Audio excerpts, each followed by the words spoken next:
भूमिका घ्यावी सगळ्यांनी ह्याच्यावर नक्कीच चर्चा झाली आणि सन्माननीय उद्धव ठाकरे यांनी त्यांचं मत मल्लिकार्जुन खरगे आणि स्वतः राहुल गांधी यांच्याकडे मांडलेलं आहे.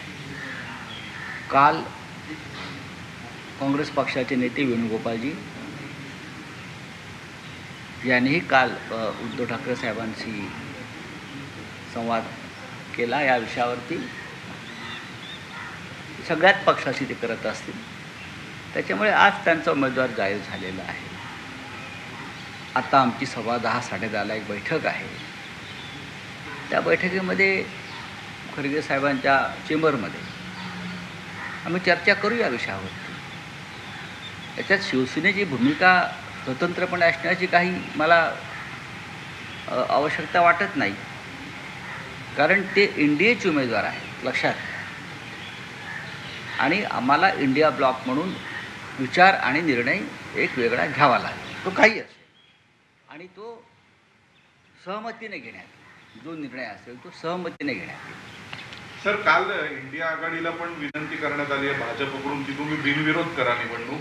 तुमची काय अपेक्षा आहे? उपराष्ट्रपती पदाची निवडणूक बिनविरोध व्हावी की उमेदवार दिलाच पाहिजे इंडिया? नाही, नक्कीच त्यांनी JP नड्डा यांनी तशा प्रकारचं आवाहन सगळ्यांनाच केलेलं आहे.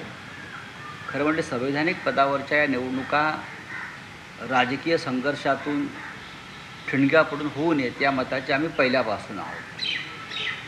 आणि जर दोघांमध्ये सहमती आणि एकमत होत असेल आणि इंडिया ब्लॉकच्या सर्व सहकाऱ्यांनी ते मान्य केलं, तर त्या निर्णयाबरोबर अर्थात शिवसेना उद्धव ठाकरेसुद्धा असतील. म्हणजे त्याच्यामध्ये काही दोमत नाही. आज देशामध्ये अनेक प्रश्न निर्माण झालेले आहेत. खरं म्हणजे राहुल गांधींनी जी एक मतचोरी विरुद्ध यात्रा काढलेली आहे, तो अत्यंत महत्त्वाचा विषय आहे. निवडणूक आयोगाविरुद्ध त्यांनी जो एल्गार पुकारलेला आहे त्यांच्या भ्रष्टाचाराविरुद्ध, तो महत्त्वाचा विषय आहे. आणि या दोन्ही महत्त्वाच्या मुद्द्यावरचं लक्ष, लोकांचं लक्ष हटू नये, मूळ विषयावरचं लक्ष हटू नये, अशी शिवसेना पक्षप्रमुख उद्धव ठाकरे यांची भूमिका आहे. निवडणूक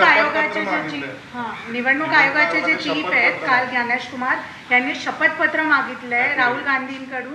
ॲफिडेव्हिट द्या 7 दिवसात किंवा माफी मागा देशात. त्याला मगरुरी म्हणतात, ॲरोगन्स. आणि हा ॲरोगन्स, ही मगरुरी निवडणूक आयोगाच्या प्रमुखपदी बसलेल्या, संविधानिक पदावर बसलेल्या व्यक्तीकडून अपेक्षित नाही. हा ॲरोगन्स भाजपच्या हस्तकांकडून अपेक्षित आहे. त्याप्रमाणे निवडणूक आयुक्त वागलेले आहेत. ॲफिडेव्हिट कोणाकडे मागतात? राहुल गांधीकडे. या देशाची 80 कोटी जनता ॲफिडेव्हिट द्यायला तयार आहे. अनुराग ठाकूर यांनीसुद्धा तोच आरोप केलेला आहे.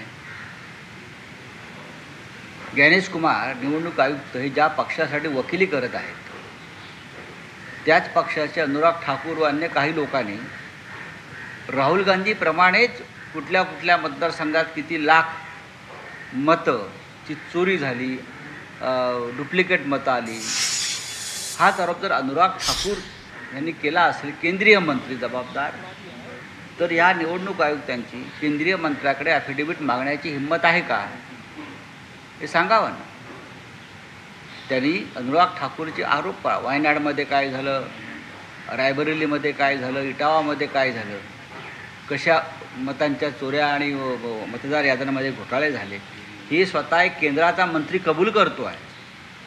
सगळ्यात आधी निवडणूक आयुक्तांनी केंद्रीय मंत्र्यांकडे अशा प्रकारचा ॲफिडेव्हिट किंवा प्रतिज्ञापत्र मागायला हवं. राहुल गांधींनी जे प्रश्न उपस्थित केले त्या एकाही प्रश्नाला आयुक्तांनी उत्तर दिलेलं नाही.